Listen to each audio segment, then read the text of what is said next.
Comment expérimenter les surnaturels de Dieu dans notre vie quotidienne? Comment expérimenter les surnaturels tous les jours? Shalom à tous, que Dieu vous bénisse.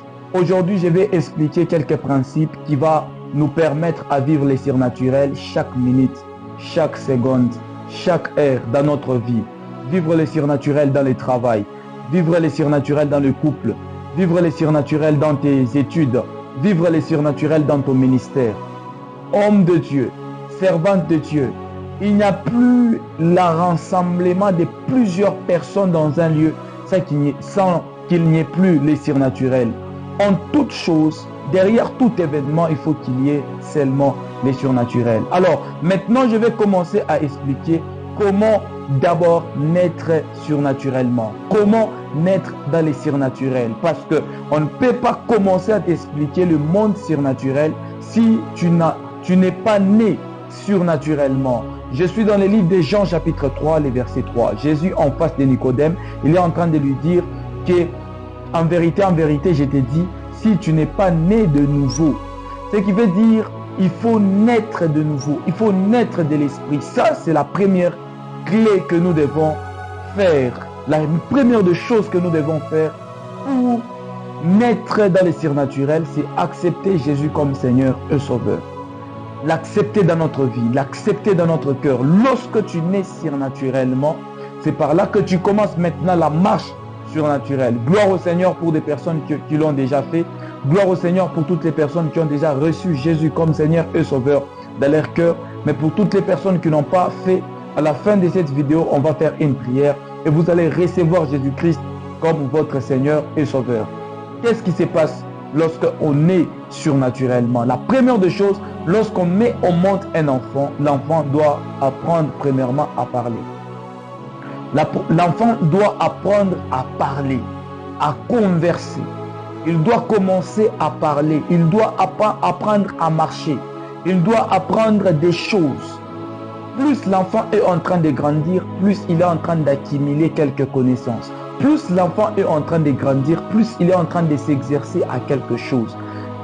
Naître surnaturellement ne suffit pas. Il faut que tu commences maintenant la marche avec le Saint-Esprit, la marche avec Jésus-Christ. Bien que tu es né de nouveau, bien que tu es né surnaturellement, mais si tu ne passes pas par la marche, tu seras toujours fœtus, tu seras toujours mort-né, tu seras toujours bébé. Alors il faut maintenant commencer à progresser. Et de la progression, aujourd'hui, je vous parle de la première des choses, ça s'appelle la conversion. Tout enfant de Dieu qui est né de nouveau doit apprendre à prier, doit apprendre à parler, doit apprendre à dire des mots envers son Père, doit avoir le moment où il doit commencer à chercher la face de l'Éternel, doit prendre le temps de parler, doit s'exercer à parler, doit s'exercer à dire des mots. Vous allez comprendre au début de votre foi, la manière que vous étiez en train de prier, ce n'est pas de la même manière que vous priez aujourd'hui. Vous savez pourquoi? Parce que vous avez franchi des étapes. Vous n'êtes plus dans les temps passés. Maintenant, là, vous avez grandi. Vous avez acquérir une certaine maturité qui vous permette de dialoguer avec Dieu, de parler avec Dieu. Et c'est cette même façon. Lorsqu'on est surnaturellement, on commence à parler. Un chrétien qui ne parle pas, un chrétien qui ne prie pas, ne vivra jamais les surnaturels. Donc la prière, lorsqu'on est né surnaturellement, la prière doit être notre base. La prière doit être notre nourriture de chaque jour qui nous permette de parler avec notre Père. Lorsque vous avez un fils à la maison et que ce fils ne vous parle pas trop, vous devez être inquiet. Vous allez tomber dans l'inquiétude. Pourquoi tomber dans l'inquiétude? Parce qu'il ne parle pas. Comment est-ce que vous allez savoir ses besoins? Lorsque vous avez un fils et que le fils ne parle pas, j'aimerais vous dire la vérité pour toutes les mamans qui ont des fils qui ont des problèmes de parler. Un enfant qui a 12 ans, qui est muet, ce qui veut dire le maman ont beaucoup des inquiétudes parce qu'ils ne savent pas à telle heure mon enfant veut quoi. Lorsqu'il est en train de pleurer, qu'est-ce qu'il est en train de chercher? Le langage là de muet là, ça les complique et ça filtre le cœur, l'âme de la maman. Pourquoi? Parce que son enfant ne parle pas. Et tu sais pourquoi est-ce que il y a des fois où tu ne reçois pas de grands exaucements, où tu ne vis pas une bonne vie, où tu n'es pas pars pas de l'avant dans la vie, c'est justement parce que tu ne parles pas avec ton Père. Parce que tu ne converses pas avec ton Père. Dieu au ciel veut que tu puisses prier. Dieu au ciel veut que tu puisses parler. Dieu au ciel veut écouter tes besoins. Bien qu'il connaisse nos besoins, mais il a besoin qu'on puisse lui parler. Écoutez-moi très bien. Par exemple, je pars à l'université, je reviens et on me demande l'argent de Minerval. Si je ne parle pas avec mon père connaît qu'il a les droits de me payer les études. Mais je dois lui dire, demain après-demain, je dois encore lui dire, mais lui, il connaît. Mais même avec Dieu, tu dois parler à Dieu de tous tes problèmes. Tu dois te décharger de tous tes problèmes. Si tu es enfant de Dieu, si tu es fils de Dieu, si tu es né surnaturellement, si tu veux expérimenter les surnaturels quotidiennement, tu dois prier. Tu dois chercher la face de Dieu. Écoutez, dans 2 Rois, on nous parle de l'histoire de Élie le Tishbite, que nous connaissons nous tous. Élie le Tishbite, c'était une personne qui était un prophète. Élie le Tishbite était un homme authentique que Dieu utilisait dans sa génération. Mais qu'est-ce qui se passe? Il a annoncé la pluie. Il a dit qu'il va avoir la pluie dans la ville. Mais pour que la pluie puisse y être, il faudrait que Élie monte à la montagne.